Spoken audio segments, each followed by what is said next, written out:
ನಾನು ನಮ್ಮಮ್ಮ ಬೀದಿಲ್ ಬಿದ್ದಿದ್ವಿ ಮೇಡಮ್.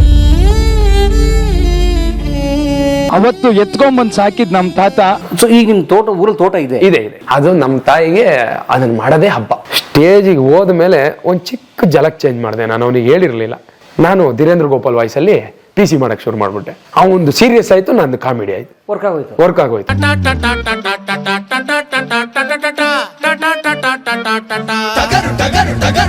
ಪ್ರಕೃತಿನ ನಾವೆಷ್ಟು ಪೂಜೆ ಮಾಡ್ತೀವೋ ಅಷ್ಟು ಬೇಗ ದೇವ್ರನ್ನ ನೋಡಕ್ ಸಾಧ್ಯ ನಾವು. ಇದೆಲ್ಲ ಕೊಟ್ಟಿರೋ ನನಗೊಂದು ಅನುಮಾನ ಇದೆ. ಇದಾದ್ರ ಮೇಲೆ ಮೋಸ್ಟ್ಲಿ ನನ್ನ ಮೇಲೆ ಗಲಾಟೆ ಬಂದ್ರು ಬರ್ಬೋದು. ಅವ್ರು ಹೇಳದಂಗೆ ಎಲ್ಲವೂ ಕೊಡುವ ಅವನು, ಈ ಬ್ರಹ್ಮಾಂಡನೇ ಸೃಷ್ಟಿ ಮಾಡಿರೋನು ಅವನಿಗೆ ನಾವು ಕೊಡಕ್ ಸಾಧ್ಯ ಭಕ್ತಿ ಒಂದೇ ಸಾರ್. ಈಗ ನೀವು ನಿಮ್ಮ ತಾಯಿಯಿಂದ, ನಿಮ್ಮ ತಾಯಿ ನಿಮ್ಮಿಂದ ಏನ್ ಎಕ್ಸ್ಪೆಕ್ಟ್ ಮಾಡ್ತಾಳೆ? ಪ್ರೀತಿ, ಒಳ್ಳೆ ಮಾತು ಅಷ್ಟೇ. ಎಲ್ಲರೂ ಎಕ್ಸ್ಪೆಕ್ಟ್ ಮಾಡೋದು ಪ್ರೀತಿಯಿಂದ 2 ಮಾತು. ದೇವರು ಕೂಡ ಅದನ್ನೇ ಎಕ್ಸ್ಪೆಕ್ಟ್ ಮಾಡ್ತಾನೆ. ಅದನ್ನ ನಾವು ಭಕ್ತಿ ಅಂತೀವಿ. ದೇವ್ರು ಸ್ವಲ್ಪ ಮೇಲಿರೋದ್ರಿಂದ ಅದನ್ನ ಪ್ರೀತಿ ಅನ್ನಲ್ಲ, ಭಕ್ತಿ ಅಂತೀವಿ. ಅವನಿಗೆ ನಾವು ಕೊಡೋ ದುಡ್ಡು ಬೇಡ, ನಾವು ಕೊಡೋ ಹಣ್ಣು ಹಂಪಲು ಕಿರೀಟ ವಸ್ತ್ರ ವೈಡೂರ್ಯ ಯಾವುದು ಬೇಡ ಸರ್. ಗುಡಿ ಯಾರಿಗೆ ಸರ್? ಗುಡಿ ಯಾರಿಗೆ ಬೇಕು? ಗುಡಿ ದೇವ್ರಿಗೆ ಯಾಕೆ? ಈ ಬ್ರಹ್ಮಾಂಡ ಸೃಷ್ಟಿ ಮಾಡಿದವನಿಗೆ ನಾವು ಗುಡಿ ಸೃಷ್ಟಿ ಮಾಡ್ಕೊಡೋಣ. ಗುಡಿ ಯಾಕೆ ಬೇಕು ಅಂದ್ರೆ, ಗುಡಿ ಬೇಕು ದೇವರಿಗಲ್ಲ, ನಮಗೆ. ಅಟ್ಲೀಸ್ಟ್ ನಾವ್ ಇವಾಗ ದೇವ್ರು ಇಲ್ಲಾದ್ರೂ ಇದ್ದಾನೆ ಅಂತ ಹೋಗಿ 1-2 ಒಳ್ಳೆ ಕೆಲಸ ಮಾಡಕ್ಕಾದ್ರೂ ಬೇಕು. ದೇವಸ್ಥಾನದಲ್ಲಿ ದಾನ ಧರ್ಮ, ಅನ್ನದಾನ, ಒಳ್ಳೆ ವಿಷಯಗಳ ಮಾತುಕತೆ, ಒಳ್ಳೆ ಬೋಧನೆ ಇದು ನಡಿಬೇಕು. ದೇವಸ್ಥಾನದಲ್ಲಿ. ಏನೋ ಮಾಡ್ತೀನಿ ದೇವ್ರಿಗೆ ಇದೆಲ್ಲ ನಮಗೆ ಸರ್, ನಮ್ಮ ನೆಮ್ಮದಿಗೆ ಮಾಡ್ಕೊಂಡಿದೀವಿ. ಅಂದ್ರೆ ಇದು ತಪ್ಪು ಅಂತ ಹೇಳ್ತಾ ಇಲ್ಲ. ಸೊ ನಾನು ಇವಾಗ ನಾನು ಬಂಡಿ ಮಕ್ಕಳಮ್ಮ ದೇವಸ್ಥಾನಕ್ಕೆ ಹೋಗ್ತೀನಿ. ನಂಗೊಂದು ನಂಬಿಕೆ, ನಂಗೆ ದೃಷ್ಟಿ ಆಗಿದೆ, ಅಲ್ಲಿ ಹೋದ್ರೆ ದೃಷ್ಟಿ ತೆಗಿತಾರೆ ಅಂತ. ಅಲ್ಲಿ ತೆಗಿತಾರೋ ಬಿಡ್ತಾರೋ, ಅಲ್ಲಿಗೆ ಹೋಗಿ ಬಂದ್ರ ಮೇಲೆ ಸಮಾಧಾನ ಇರುತ್ತೆ. ನಮ್ಮ ಬಾಡಿ ಒಳಗೆ ಒಂದು ಪಾಸಿಟಿವ್ ವೈಬ್ ಶುರು ಆಗೋಕೆ ದೇವಸ್ಥಾನ ಬೇಕು. ನಮ್ಮ ಮನಸ್ಸು ಅದನ್ನ ನಂಬುತ್ತೆ. ನಂಗೆ ತುಂಬಾ ಬೇಜಾರಾದ್ರೆ ನಮ್ಮ ತಾಯಿ ಹತ್ರ ಹೇಳ್ಕೊಂತೀವಲ್ಲ, ಆ ತರ ಇಲ್ಲೂ ಇದ್ದಾರೆ. ತುಂಬಾ ಬೇಜಾರಾದ್ರೆ ದೇವ್ರ ಹತ್ರ ಹೇಳ್ಕೊಂತವ್ರು. ಅವ್ರಿಗಲ್ಲೇ ನೆಮ್ಮದಿ. ಅದಕ್ಕೆ ದೇವ್ರು ಬೇಕು. ದೇವರಿಗೆ ಭಕ್ತಿ ಅಷ್ಟೇ ಸಾಕು. ಪ್ರಕೃತಿ ಅದೇ ದೇವ್ರಲ್ವಾ? ಈಗ ನಾವು ಪ್ರಕೃತಿನೇ ದೇವ್ರು. ಈಗ ನಾ ಪದೇ ತಾಯಿ ವಿಷಯಕ್ಕೆ ಬರ್ತೀವಿ. ಯಾಕಂದ್ರೆ ತಾಯಿಯೇ ದೇವ್ರು. ತಾಯಿ ತಿಂಡಿ ಮಾಡ್ತಾಳೆ, ಈಗ ಹೋಳಿಗೆ ಮಾಡ್ತಾಳೆ. ಅವಳು ಎಷ್ಟು ತಿಂತಾಳೆ ಸರ್? ಅದು ತಿಂದ್ರು ಬಿಟ್ರು. ಆದ್ರೆ ಬಂದವರಿಗೆಲ್ಲ ಹಂಚ್ತಾಳೆ, ಮಕ್ಕಳಿಗೆ ಕೊಡ್ತಾಳೆ, ಪಕ್ಕದ ಮನೆಗೆ ಕಳಿಸ್ತಾಳೆ, ಮಾಡಿ ಮೇಲಿರೋರಿಗೆ ಕಳಿಸ್ತಾಳೆ. ಅವಳೇ ತಾಯಿ. ಪ್ರಕೃತಿನೂ ತಾಯಿ. ಅವಳಿಗೆ ಬೇಡ ಸರ್, ಅವಳು ನಮಗೆ ಕೊಡ್ತಾ ಇರೋದು. ನೀವು ಕಿತ್ತದ್ನ ವಾಪಸ್ ಅವಳಿಗೆ ಕೊಟ್ರೆ ಅವಳಿಗೆ ಏನ್ ಬೇಕು ಅದಿದೆ. ಅವಳಿಗೆ ಏನ್ ಬೇಕು ಹೇಳಿ? ಪೊಲ್ಯೂಷನ್ ಮಾಡಬೇಡಿ, ಪ್ಲಾಸ್ಟಿಕ್ ಹಾಕಬೇಡಿ, ನೀರು ಚೆನ್ನಾಗಿ ಬಳಸ್ಕೊಳ್ಳಿ. ಇದೇ ನೀರು ನೀಟಾಗಿ ಬಳಸ್ಕೊಳ್ಳಿ, ನೀಟಾಗಿಡಿ. ಅದು ಅವಳ ಪೂಜೆ. 2 ಗಿಡ ಬೆಳೆಸಿ. ನಾನು ನನ್ನ ಫ್ರೆಂಡಿಗೆ ಒಬ್ರಿಗೆ ಐಡಿಯಾ ಕೊಟ್ಟಿದ್ದೆ. ಒಳ್ಳೆ ಕೆಲಸ ಮಾಡ್ತಾ ಇದ್ದೀರಾ, ಅವ್ರ ಗಿಡ ಎಲ್ಲ ದಾನ ಮಾಡ್ತೀವಿ, ಗಿಡ ಕೊಡ್ತೀವಿ ಬೆಂಗಳೂರಲ್ಲಿ ಎಲ್ಲ ಮನೆಗೂ. ನೀ ಗಿಡ ಕೊಡ್ತೀಯಾ, ಅದಕ್ಕೆ ನೀರು ಹಾಕೋನ್ ಯಾರು? ಒಂದು ಕೆಲಸ ಮಾಡು, ಒಂದು ಗಿಡ ಕೊಟ್ಬಿಟ್ಟು ಇದನ್ನ 1 ವರ್ಷದಲ್ಲಿ ಈ ಗಿಡನ ಯಾರು ಚೆನ್ನಾಗಿ ನೋಡ್ಕೊಳ್ತಾರೋ ಅವ್ರಿಗೊಂದು ಬಂಪರ್ ಬಹುಮಾನ ಇದೆ ಅಂತ ಹೇಳು. ಆ ಗಿಡನ ಹೆಂಗ್ ಬೆಳೆಸ್ತಾರ ನೋಡು. ನೀ ಯಾರ ಕೊಟ್ಟಾರ ಬಿಡೆ ಅಂತ ಮೂಲಕ್ಕೆ ಯಾವತ್ತೊಂದ್ ದಿವಸ ನೀರ್ ಹಾಕ್ತಾರ, ಒಣಗ್ ಸಾತ್ತೋಗ್ಬಿಡುತ್ತೆ. ಅದೇ ಅದಕ್ಕೊಂದು ಬಹುಮಾನ ಇದೆ ಅಂತ ಹೇಳು. ಆ ಗಿಡನ ಹೆಂಗ್ ಸಾಕ್ತಾರ ನೋಡು ಅಂತ. ಈ ಪರಿಸ್ಥಿತಿಗೆ ಬಂದಿದೆ ಈಗ. ಈ ಕೆಟ್ಟ ಪ್ರಪಂಚವನ್ನು ನೋಡಬೇಡ ಎಂದು ದೇವರು ಅವರಿಗೆಲ್ಲ ಕೊಟ್ಟಿದ್ದು ಶಾಪ ಅಲ್ಲ, ಅದು ವರ. ದೀಪಾವಳಿಲಿ ಪ್ರಕೃತಿ ಪೂಜೆ ಮಾಡಿದ್ವಿ.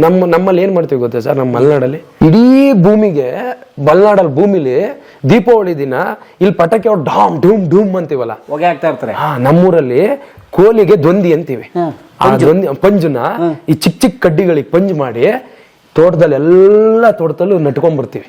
ಅನ್ನ ಬಿರ್ತೀವಿ. ಯಾಕೆ ಬಿರ್ತೀವಿ ಗೊತ್ತಾ ಸರ್? ಯಾಕೆ? ಅಲ್ಲಿ ಎರೆಹುಳು, ಇರುವೆ, ಕಪ್ಪೆ, ಈ ತರದ ಕೀಟಗಳಿರ್ತವೆ. ಅದನ್ನ ತಿಂತಾವ್ ಸರ್. ಆ ಟೈಮಲ್ಲಿ ಏನೋ ಅದಕ್ಕೆ ವೈಜ್ಞಾನಿಕವಾಗಿ ಒಂದು ಕಾರಣ ಇದೆ, ನನಗೆ ಗೊತ್ತಿಲ್ಲ ಅದು. ಅನ್ನ ಬೀರೋದ್ರಿಂದ ಅದನ್ನ ತಿಂದು ಅಲ್ಲಿ ಸಂತಾನೋತ್ಪತ್ತಿಯಾಗಿ ಆ ಮಣ್ಣಿನ ಫಲವತ್ತತೆ ಹೆಚ್ಚಾಗುತ್ತೆ. ಮುಂದಿನ ಬಿತ್ತನೆ ಅಷ್ಟರಲ್ಲಿ ಭೂಮಿ ರೆಡಿ ಆಗಿರುತ್ತೆ. ಇದು ಸರ್ ಅವ್ರ ಸೈನ್ಸ್ ಅದು. ಇದು ನಮ್ಮ ದೀಪಾವಳಿ. ಇಲ್ಲಿ ಡಮ್ ಅನ್ಸ್ತೀವಿ, ಹೊಗೆ, ಸ್ಮೋಕು, ಗುಬ್ಬಚ್ಚಿ, ಪಾರಿವಾಳ, ನಾಯಿ ನೋಡಿದೀರ ಸರ್ ನೀವು? ನಾಯಿಗೆ ನಮ್ಮಲ್ಲಿ ಒಂದು ಕತೆ ಹೇಳ್ತಾರೆ. ನಾಯಿ ಮತ್ತೆ ಬೆಕ್ಕುನ ಮನೆ ಕಾಯಕ್ ಬಿಟ್ಟೋಗ್ತಾರಂತೆ. ಒಂದ್ ಸಾಸಿವೆ ಕಾಳು ಬೀಳುತ್ತಂತೆ. ನಾಯಿ ಜೋರು ಆರ್ಭಟ ಶುರು ಮಾಡ್ತೀವಿ, ಯಾರೋ ಬಂದ್ರು ಕಳ್ಳ ಬಂದ ಅಂತ. ಬೆಕ್ಕು ನೋಡ್ಕೊಂಬತ್ತೀನಿ ಇರೋಂಥ ಒಳಗಡೆ ಹೋಗುತ್ತಂತೆ, ಸಾಸಿವೆ ಕಾಳು ಇರುತ್ತಂತೆ. ಬೆಕ್ಕಿಗೆ ಕಣ್ಣು ಶಾರ್ಪು, ನಾಯಿಗೆ ಕಿವಿ ಶಾರ್ಪು. ಸಾಸಿವೆ ಕಾಳು ಬಿದ್ದರೆ ಬಂಡೆ ಬಿದ್ದಂಗೆ ಆಗುತ್ತಂತೆ. ನಾವು ಪಟಾಕಿ ಹೊಡಿತೀವಿ ಸರ್, ನಾಯಿಗೆ ಎಷ್ಟು ಹಿಂಸೆ ಆಗಲ್ಲ ಸರ್. ಇದು ಮಾಡಬೇಕು. ನಮ್ಮಲ್ಲಿ ಭೂಮಿ ಪೂಜೆ ಅಂತ ಮಾಡ್ತೀವಿ, ಎಷ್ಟು ಚಂದ ಮಾಡ್ತೀವಿ ಗೊತ್ತಾ? ಬಾಳೆ ಗಿಡ ಎಲ್ಲ ನಟ್ಟು ಅದಕ್ಕೆ ಆ ತಾಯಿಗೆ, ಭೂಮಿ ತಾಯಿಗೆ ಸೀರೆ, ಬಳೆ, ಕುಂಕುಮ ಇದೆಲ್ಲ ಇಟ್ಟು, ಕುಂಕುಮ ಇಟ್ಟು, ಭೂಮಿನ ಒಂದು ಚುರ್ಗ ತೆಗೆದು ಅದರೊಳಗೆ ಕೊಟ್ಟೆ ಕಡುಬು ಅಂತ ಹಲಸಿನ ಹಣ್ಣಿನ ಕಡುಬು ಅದರೊಳಗೆ ಇಟ್ಟು ಮುಚ್ಚಿ ಬರ್ತೀವಿ ಸರ್. ಅಲ್ಲಿಂದ ಭೂಮಿಗೆ ನಾವು ನೇಗಿಲು ಮುಡ್ಸಂಗಿಲ್ಲ ಅವತ್ತಿಂದ. ನೆಕ್ಸ್ಟು ಮಳೆಗಾಲದಲ್ಲೇ ನೇಗಿಲು ಮುಡ್ಸು, ಭೂಮಿಗೆ ಗಾಯ ಮಾಡಬಾರ್ದು. ಅಲ್ಲಿಂದ ನಾವು ಭೂಮಿ ಅವಾಗ ಅವಳು ಬಸ್ರಿರ್ತಾಳೆ. ತೆನೆ ಬರೋ ಟೈಮು ಭೂಮಿ ಹುಣ್ಣಿಮೆ ಅಂತ ಬರುತ್ತಲ್ಲ, ಅವಾಗ ಭೂಮಿಗೆ ಇನ್ಯಾರು ಪೆಟ್ಟು ಮಾಡಬಾರ್ದು. ಭೂಮಿಗೆ ಬೈಕೆ ತೀರ್ಸಿ ಬಾಗಿನ ಕೊಡೋದು ಭೂಮಿಗೆ. ಎಂತ ಸಂಸ್ಕೃತಿ ಸರ್ ನಮ್ಮ ಮಲೆನಾಡಲ್ಲಿ. ಭೂಮಿ ತಾಯಿ ಅಂತೀವಲ್ಲ ನೋಡಿ. ಹಾ ಸರ್, ಅವಳಿಗೆ ಬಾಗಿನ ಕೊಟ್ಟು ಅದಾಗಿ 15 ದಿವಸಕ್ಕೆ ಪೈರು ಬಂದು ಕೊಯ್ಲಿಗೆ ಹೋಗ್ತೀವಿ ಸರ್ ನಾವು. ಮಲೆನಾಡು ಸಂಸ್ಕೃತಿ ಬೇರೆ ತರನೇ ನೋಡಿ. ರೈತ ಸಂಸ್ಕೃತಿ ಬಹಳ ಸೈಂಟಿಫಿಕ್. ಮಲೆನಾಡು ಅಂತಾನೆ ಇಲ್ಲ, ಈ ರೈತರದ್ದು ಒಂದು ಸಂಸ್ಕೃತಿ ಇದೆ ಸರ್. ನನಗೆ ಒಂದು ಆಸೆ ಇದೆ. ನಾನು ಇಲ್ಲೆಲ್ಲ ಆಸ್ತಿನೇ ಮಾಡಲ್ಲ ಸರ್ ಬೆಂಗಳೂರಲ್ಲಿ. ನಾನು ಊರಲ್ಲಿ ಹೋಗಿ ಇನ್ನೊಂದು 2 ಎಕರೆ ಅಡಿಕೆ ತೋಟ ತಗೊಂಡು ನಾನು ಅಲ್ಲೇ ರೈತ ಆಗಿರ್ಬೇಕನ್ನೋದೇ ನನ್ನ ಆಸೆ. ಅದರಲ್ಲಿ ಮಹಾ ದೊಡ್ಡ ಇನ್ಸ್ಪಿರೇಷನ್ ನನಗೊಂದು ಡಿ ಬಾಸ್ ಕಿಶೋರ್ ಸರ್. 20 ವರ್ಷ ಸೈಕಲ್ ಹೊಡೆದು ಪಟ್ಟಕ್ಕೆ ಬಂದಿದ್ಯಾ, ಸುಮ್ಮನೆ ಉಳಿಸ್ಕೋ. ಸೊಪ್ರಾಜ, ದೋಪು, ಕೊಯ್ಯ ಕೊಯ್ಯ, ಮಾಯಾ, ಹೆಸರುಗಳೇನೋ ಇವೆಲ್ಲ. ಅವ್ರ ಬಗ್ಗೆ ನಾನು ಮಾತಾಡಕ್ಕೆ ಸಾಧ್ಯ ಇಲ್ಲ ಸರ್. ಇವಾಗ ಎಷ್ಟು ಬೇಕಾದ್ರೂ ದುಡ್ಡು ಬರುತ್ತೆ ಸರ್ ಬಾಸ್ಗೆ. ಇದೆಲ್ಲ ಯಾಕೆ ಬೇಕು ಸರ್? ನೋಡಿ, ಎಲ್ಲೆಲ್ಲೋ ಸಿನಿಮಾ ಮಾಡ್ತಾರೆ, ಎಲ್ಲೆಲ್ಲೋ ಅಭಿಮಾನಿಗಳ ಹತ್ರ ಹೋಗ್ತಾರೆ. ಅವ್ರಿಗೆ ಕೊನೆಯಲ್ಲಿ ನೆಮ್ಮದಿ ಸಿಗದೆ ಅವ್ರಿಗೆ ಆ ಕೊಟ್ಟಿಗೆಯಲ್ಲಿ, ಪ್ರಕೃತಿಲಿ. ಅವ್ರು ಆ ತೋಟದಲ್ಲಿ ಆ ಹಸು, ಆ ಕುರಿ, ಆ ಕುದುರೆ, ಅಲ್ಲಿ ನೆಮ್ಮದಿ ಇದೆ ಸರ್. ಅವ್ರಿಗೆಲ್ಲೂ ಫಾರಿನ್ ಹೋಗೋದಲ್ಲ ಸರ್ ಅವರು. ಹಿಂಗಂದ್ರೆ ಫಾರಿನ್ ಹೋಗೋದು ಅವರು, ಹಿಂಗಂದ್ರೆ ಬೇಕಾಗಿರೋದು ಬರುತ್ತೆ. ಆದ್ರೆ ಅವ್ರಿಗೆ ಬೇಕಾಗಿರೋದೇನು ಹೇಳಿ? ಪ್ರಕೃತಿ ಸರ್. ನಾವೆಲ್ಲ ಫಾರಿನ್ನು, ಆಮೇಲೆ ಯಾವ್ದು ದೇಶಕ್ಕೆ ಹೋಯ್ತೀವಲ್ಲ ಸರ್, ಗ್ರೀನ್ರಿ ಬೇಕು, ಬೆಟ್ಟ ಬೇಕು, ಎಲ್ಲ ಹುಡ್ಕೊಂಡು ಹೋಗೋ ಮೂಲನೂ ಪ್ರಕೃತಿನೇ. ರೆಸಲ್ಟ್ ಹೆಂಗಿರ್ಬೇಕು? ಫುಲ್ಲು ಕಾಡ್ತಾರ ಇರ್ಬೇಕು, ನೇಚರ್ ಇರಬೇಕು. ಎಲ್ಲರೂ ತಾಯಿನೇ ಹುಡ್ಕೊಂಡು ಹೋಗೋದು, ಇಲ್ಲಿ ಎಲ್ಲೂ ಬೇರೆ ಹುಡ್ಕೊಂಡು ಹೋಗ್ತಾ ಇಲ್ಲ. ಎಲ್ಲಿಂದ ಎಲ್ಲಿಗೆ ಬಂದ್ಬಿಟ್ವಿ ಸರ್ ನಾವು. ಸೊ ಈಗ ನಿಮ್ ಊರಲ್ಲಿ ತೋಟ ಇದೆ? ಇದೆ. ಅಲ್ಲಿ ಹಿರಿಯರ್ ಮಾಡಿದ್ದ ನೀವು? ನಮ್ಮ ಅಜ್ಜ ಮಾಡಿರೋದು. ನಮ್ಮ ಅಜ್ಜಂಗೆ 9 ಜನ ಮಕ್ಕಳು. ಅದು ಹಂಚಿ ಹರಿದು ಊರ್ ಬಾಗ್ಲಾಗಿ ಇಷ್ಟಿಷ್ಟಿಷ್ಟಿದೆ. ಅದು ನಮ್ಮ ತಾಯಿಗೆ ಅದನ್ನ ಮಾಡೋದೇ ಹಬ್ಬ. ಅವಳಿಗೆ ದಿನ ಬೆಳಗ್ಗೆ ಅಲ್ಲಿ ಬೆಳೆ ಬೆಳೆಯೋದು, ಅದಕ್ಕೇನು ಮಾಡೋದು, ಅದಕ್ಕೆ ಗಿಡಕ್ಕೆ ನೀರು ಹಾಕೋದು, ಗಿಡಕ್ಕೆ ಆ ಹೂ ಕೀಳೋದು, ಹೂ ಕಟ್ಟೋದು, ಆ ಕೋಳಿ ಸರ್ ಒಂದು 250-300 ಗುಬ್ಬಿ ಮರಿ ಸಾಕೇಳ ಸರ್ ಅವಳು. ಗುಬ್ಬಚ್ಚಿ, ಇವತ್ತು ಗುಬ್ಬಚ್ಚಿ ಕಾಣಿಸಲ್ಲ ಬೆಂಗಳೂರು ಒಂದು. ಅದನ್ನ ಸಾಕಿದಾಳ ಅವಳು. ಕೋಳಿ, ಪಾರಿವಾಳ, ಅದು ಇದು ಅಂತ ಅವಳದೇ ಒಂಥರ ಚಂದ. ಪ್ರಕೃತಿ ಆರಾಧನೆ ಅವಳು. ಫುಲ್ ಬಿಸಿ ನಿಮ್ ತಾಯಿ. ಫೋನ್ ಎತ್ತ ಟೈಮ್ ಇರಲ್ಲ. ಈಗ ಫೋನ್ ಮಾಡ್ತೀನಿ ಬೇಕಾರೆ.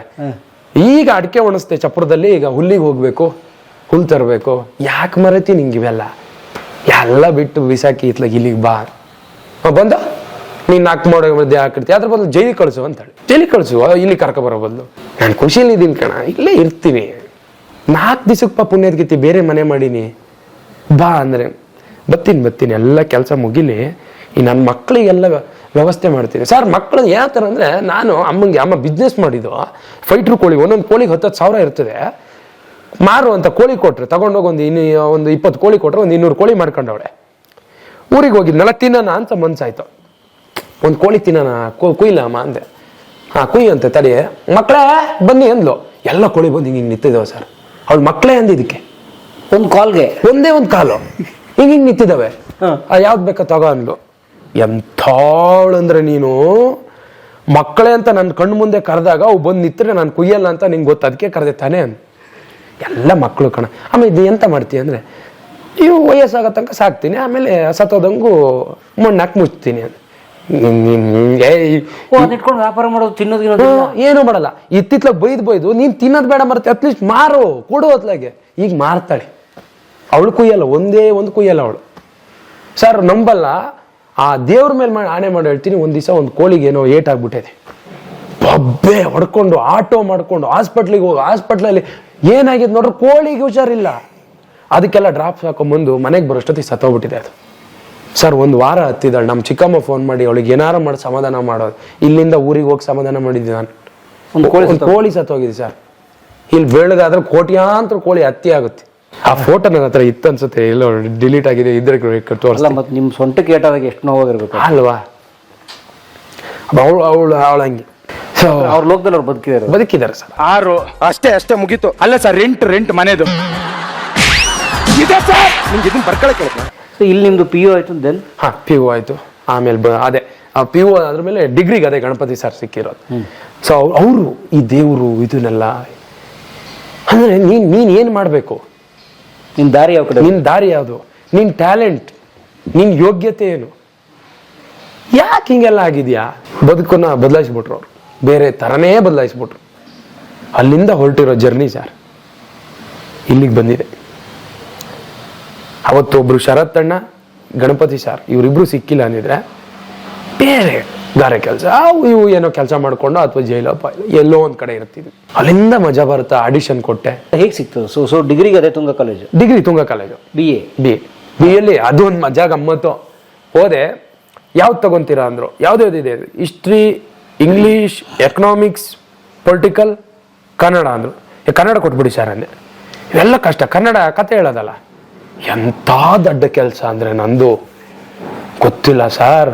ಬುಕ್ ಬಂದ್ರ ಮೇಲೆ ಗೊತ್ತಾಯ್ತು ಇದು ಶಬ್ದಮಣಿ ದರ್ಪಣದಿಂದ ಶುರು ಆಗಿದ್ದು ಅಂತ. ನಮಗೇನು ಗೊತ್ತು ಸರ್, ಕನ್ನಡ ಕುವೆಂಪು ಬೇಂದ್ರೆ ಅಯ್ಯೋ ಕುವೆಂಪು ಬೇಂದ್ರೆ ಆಮೇಲೆ ನಮ್ಮ ತೇಜಸ್ವಿ ಇವ್ರು ಇರ್ತಾರೆ, ಓದೋದು ಕತೆ ಬರೆಯೋದು. ಶಬ್ದಮಣಿ ದರ್ಪಣ, ಲಘು ಗುರು, ಛಂದಸ್ಸು, ಕವಿರಾಜ ಮಾರ್ಗ, ಕನ್ನಡದ ಉಗಮ, ಅಡ್ಡಾರಾದ್ನೆಲ್ಲ ಬಂದ್ಬಿಡುತ್ತೆ ನಿಮ್ಗೆ ಸರ್. ಎಲ್ಲ ಇದೆ ಸರ್. ಒಡ್ಡರಾದ್ನೆ ಈ ಕನ್ನಡದ ಉಗಮ. ಆ ಅನ್ನುವ ಪದ ಎಲ್ಲಿಂದ ಹುಟ್ಟಿತು, ಆ ಹುಟ್ಟಿಂದ ಎಂಥ ಒದ್ದಾಟ ಅಂದ್ರೆ ಸರ್. ಲಾಸ್ಟಿಗೆ ಚೀಟಿ ಬರೆಯಕ್ಕೆ ಶುರು ಮಾಡಿದೆ ಕನ್ನಡಕ್ಕೂ ಸರ್. ನಾನು ಕಾಪಿ ಚೀಟಿ ಕನ್ನಡಕ್ಕೂ ನಮ್ಮಮ್ಮ ಕೇಳೋದು ಯಾವ್ದು ಇಂಗ್ಲಿಷ್ ಏನೋ ಅನ್ನೋಳು. ಇಲ್ಲ ಅಮ್ಮ ಕನ್ನಡ. ಅಯ್ಯೋ ನೀನು ಬಾಯಿ ಮಣ್ಣಾಕ, ಕನ್ನಡ ಓದಕ್ ಬರ್ದಿದ್ದಷ್ಟು ಹಿಂದುಳಿದು ಬಿಟ್ಟೇನೋ ನನ್ನ ಮಗನೇ ಅನ್ನೋಳು. ನನ್ನ ತಾಯಿ ಅಮ್ಮ ಇದು ಕನ್ನಡ ಅಂದ್ರೆ ಯಾವ ಕನ್ನಡ ಅಲ್ಲ, ಕನ್ನಡ ಅಂದ್ರೆ ಯಾವ ಕನ್ನಡ ಇರ್ತದೆ, ನಿಂದು ಯಾವುದು ಕನ್ನಡ ಅಂತ ಅವಳು. ಅಮ್ಮಂಗೆ ಹೇಳಿದ್ರೆ ಅರ್ಥ ಆಗಲ್ಲ, ನನ್ ಕಷ್ಟ ಗೊತ್ತಾಗಲ್ಲ, ಏನೋ ಮಾಡಿದ್ವಿ. ಡಿಗ್ರಿ ಇನ್ನೇನು ಮುಗಿಯಕ್ಕೆ 3 ತಿಂಗಳಿತ್ತು. ಮಜಾ ಬರ್ತಾ ಆಡಿಷನ್ ಕೊಟ್ಟೆ. ಹೇಗೆ ಸಿಗ್ತದೆ ಆಡಿಷನ್? ಶಿವಮೊಗ್ಗ ಆಡಿಷನ್ ಕರೆದಿದ್ರು, ಹೋದೆ. ಸೊ ಅಲ್ಲಿಗೆ ಹೋಗೋಕೆ ನಿಮ್ ಗಣಪತಿ ಅವ್ರ ಲೀಡ? ನಾನೇ ಯಾವುದೋ ಮೊಬೈಲಿಗೆ ಪೋಸ್ಟರ್ ಬಂತು, ಶಿವಮೊಗ್ಗದಲ್ಲಿ ಆಡಿಷನ್ ಇದೆ ಅಂತ. ಸೊ ಅವ್ರ ಬಂದಾಗ ಅದ್ ನೋಡ್ಕೊಂಡು ಸೀದಾ ಹೋದೆ. ಸೊ ಅದಕ್ಕೆ ಮೊದಲು ನೀವು ಕಲೆಯಲ್ಲಿ ಇದ್ರಿ? ಇದೆ ಅದ್ರ ಮೊದ್ಲು ಏನಂದ್ರೆ ಅದೇ ಹೇಳದ್ನಲ್ಲ, ಕಾಲೇಜಲ್ಲಿ 3 ಸತಿ ನ್ಯಾಷನಲ್ ಚಾಂಪಿಯನ್. ಯಾವ್ದ್ರಲ್ಲಿ? ಕಲ್ಚರಲ್ಲೂ ಒಂದು 14 ಇವೆಂಟ್ ಇರೋದು. ನಾನು ಟೀಮ್ ಕ್ಯಾಪ್ಟನ್ ಆಗಿದೆ, ಕುವೆಂಪು ಯೂನಿವರ್ಸಿಟಿ ಕ್ಯಾಪ್ಟನ್ ಆಗಿದೆ. ಇದೇ ಮಂಡ್ಯ ಮಳವಳ್ಳಿಲಿ ಸ್ಟೇಟ್ ಕಾಂಪಿಟೇಷನ್ ನಡೆದಿತ್ತು, ಶಾಂತಿ ಕಾಲೇಜು ಅಂತ. ಅಲ್ಲಿ ಅಷ್ಟು ಬಾಚ್ಕೊಂಡು ಹೋಗ್ಬಿಟ್ಟಿದ್ವಿ, ಅಷ್ಟು ಪ್ರೈಸ್. SDM ಅಲ್ಲಿ ನಡೀತು. ಆಮೇಲೆ ಕೇರಳದಲ್ಲಿ ಒಂದೇನೋ, ಅದಾದ್ರ ಮೇಲೆ ಕರ್ನಾಟಕ ಯೂನಿವರ್ಸಿಟಿ ಅಂತ ಇದೆ ಧಾರವಾಡ, ಅಲ್ಲಿ ನಡೀತು ನ್ಯಾಷನಲ್ಲು. ತುಮಕೂರಲ್ಲಿ ನಡೀತು ನ್ಯಾಷನಲ್ಲು. ಸೌತ್ ಝೋನ್ ನಡೀತು ಅನ್ಸುತ್ತೆ. ಎಲ್ಲ ಬಂದಲ್ಲೆಲ್ಲ ಬಾಚ್ಕೊಂಡು ಹೋಗಕ್ ಶುರು ಮಾಡ್ಬಿಟ್ಟು. ಸೊ ಹಂಗಾಗಿ ನನ್ಗೆ ಅದ್ರದ್ದೇನು ಅಂದ್ರೆ ನಾಟಕ, ಸ್ಕಿಟ್ಟು, ಹಾಡು, ಜನಪದ ಗೀತೆ, ಆಮೇಲೆ ಈ ಛದ್ಮವೇಷ, ಮಿಮಿಕ್ರಿ, ಅವನ್ನೆಲ್ಲ ಮಾಡ್ಕೊಂಡು ಟೀಮ್ ಇರ್ತಿತ್ತು ನಮ್ದೊಂದು. ಸೊ ಟೀಮ್ ಕ್ಯಾಪ್ಟನ್ ಆಗಿ ಲೀಡ್ ಮಾಡ್ತಾ ಇದ್ದೆ. ಚೆನ್ನಾಗಿತ್ತು, ಅದೊಂಥರ ಮಜಾ. ಓದೋದಕ್ಕೂ ಅಯ್ಯೋ ಇವ್ರು ಯಾಕೆ ಬರ್ತಾರೆ ಅನ್ನೋ ರೇಂಜಿಗೆ ಆಗ್ಬಿಟ್ಟಿತ್ತು ನಮ್ಮ ಟೀಮ್. ಕರ್ನಾಟಕ ಟೀಮ್ ಅಂದ್ರೆ ಈ ಸ್ಟೇಟ್ ಲೆವೆಲ್ ಆದ್ರೆ ಯಾಕಾದ್ರೂ ಕುವೆಂಪು ಯೂನಿವರ್ಸಿಟಿ ಬರುತ್ತೆ ಅನ್ನಂಗೆ ಆಗ್ಬಿಟ್ಟಿತ್ತು. ನ್ಯಾಷನಲ್ ಆದ್ರೆ ಯಾಕಾದ್ರೂ ಕರ್ನಾಟಕ ಬರ್ತೈತಪ್ಪ ಅನ್ನಂಗೆ ಆಗ್ಬಿಟ್ಟಿತ್ತು. ಆ ಲೆವೆಲ್ಗೆ ಹೆಸರು ಮಾಡಾಕ್ಬಿಟ್ಟಿದ್ವಿ. ಶಿಲ್ಪ ಮಾತ್ರ ಮಗ, ನಾನ್ ಶಿಲ್ಪ ಅಷ್ಟೇ ಕಣೆ, ಒಳಗಡೆ ಓದೋಳು ಶಿಲ್ಪ ತರ ಅವಳೆ. ಮಜಾ ಬರ್ತಾ ಆಡಿಷನ್ ಬಂದ್ಬಿಟ್ಟು? ಮಜಾ ಬರ್ತಾ ಆಡಿಷನ್. ಯಾವ ವರ್ಷ? 2015-16 ಅನ್ಸುತ್ತೆ. ಓಕೆ, 16 ಅನ್ಸುತ್ತೆ. ಎಂಡಲ್ಲಿ ಆಡಿಷನ್ ಕೊಟ್ವಿ, ಸೆಲೆಕ್ಷನ್ ಆದ್ವಿ, ಬಂದ್ವಿ. ಏನಿತ್ತು ಆಡಿಷನ್ ಅಲ್ಲಿ? ಆಡಿಷನ್ ಅವ್ರೊಂದು ಸ್ಕ್ರಿಪ್ಟ್ ಕೊಟ್ಟಿದ್ರು. ಫಸ್ಟ್ ನನ್ನ ಟ್ಯಾಲೆಂಟ್ ಏನು ತೋರಿಸ್ಬೇಕಿತ್ತು. ನಾನೊಂದು ಭಿಕ್ಷುಕನ ಕ್ಯಾರೆಕ್ಟರ್ ಮಾಡ್ತಾ ಇದ್ದೆ, ಅದು ಸೀರಿಯಸ್ ಕ್ಯಾರೆಕ್ಟರ್, ಆ ಸೀರಿಯಸ್ಸೇ ಮಾಡಿದೆ. ಅದಾದ್ರ ಮೇಲೆ ಓಕೆ ಒಂದು ಕಾಮಿಡಿ ಏನಾದರೂ ಮಾಡಿ ಅಂದರು, ಕಾಮಿಡಿನೂ ಮಾಡಿದೆ. ಅದಾದ್ರ ಮೇಲೆ ಅವ್ರೊಂದು ಸ್ಕ್ರಿಪ್ಟ್ ಕೊಟ್ಟರು. ಹೀಗೆ 2 ಪಾತ್ರ ಇತ್ತು. ಅವನು ಆಡಿಷನ್ಗೆ ಬಂದವನು, ಇನ್ನೊಬ್ಬ ಮಲ್ಲಿಕಾರ್ಜುನ್ ಅಂತ, ನನ್ನ ಹೆಸರು ನೆನಪಿದೆ. ಅವನು ಬಹಳ ದೊಡ್ಡ ನಟ, ರಂಗಭೂಮಿ ನಟ, ಶಿವಮೊಗ್ಗದಲ್ಲಿ. ಹಿಂದಿನ ದಿನ ಅವನಿಗೆ ಸ್ಟೇಟ್ ಅವಾರ್ಡ್ ಬಂದಿದೆ ನಾಟಕದಲ್ಲಿ. ಅವನು ನನ್ನ ಪಾರ್ಟ್ನರು. 2 ಪಾತ್ರ ಇದೆ, ಒಂದು ಕಳ್ಳ, ಒಬ್ಬ PC. ಕಳ್ಳೊಂದು ಕಾಮಿಡಿ ಇದೆ, PC ಕಾಮಿಡಿ ಇಲ್ಲ, ಕೌಂಟರ್ ಅಷ್ಟೇ ಇರೋದು. ಈಗ ಇಬ್ಬರಿಗೆ ಪೇಪರ್ ಸಿಕ್ಕಿದೆ, ಯಾರು ಈ ಪಾತ್ರ ಮಾಡೋದು ಅಂತ. ನೀವು ಮಾಡಿ ಇದನ್ನ ಅಂತ ಹೇಳೋಕ್ಕಾಗಲ್ಲ. ಸರಿ ಏನೋ ಮಾಡೋಣ ಅಂತ ಹೇಳ್ಬಿಟ್ಟು ಚೀಟಿ ಹಾಕಿದೆ. ಅವನಿಗೆ ಕಳ್ಳನ ಪಾತ್ರ ಸಿಕ್ಬಿಡ್ತು ಸರ್. ಎಂಥ ದುರದ್ದು ಇವ ದೇವ್ರೆ.